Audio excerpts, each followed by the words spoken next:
วันเจ้ายังบ่แลอย่าเฝ้าซักอ้ายเลยน้องแลให้หักน้องแท้ต้องเป็นผู้ครอง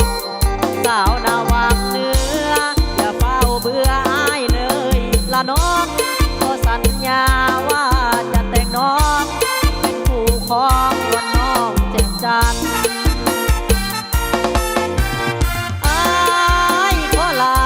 ก่อน3 วัย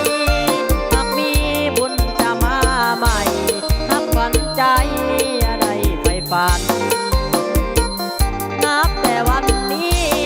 ทางให้จะมีแต่เจ้าเท่านั้นบ่เปลี่ยนใจสิ่งใดขวางกัน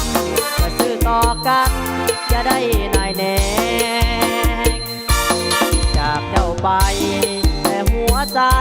ยังอยู่ดอกนาขอให้น้องวันใดสัญญาบ่นานดอกนาจะมาขอแต่งอย่าได้โศกาบ้านนาวังน้อยยังมีสาวนาวางเหลือจงสุขีบ่นานคนดีจะหวนสาวมา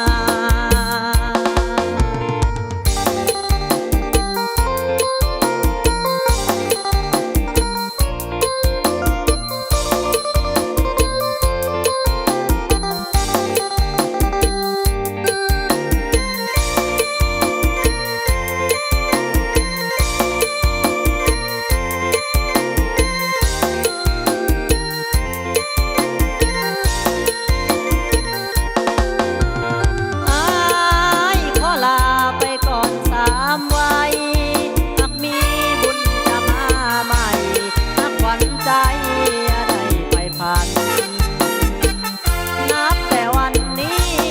อายจะมีแต่เจ้าเท่านั้นบ่เปลี่ยนใจสิ่งใดขวางกันจะซื่อต่อกันอย่าได้นายแน่จากเจ้าไป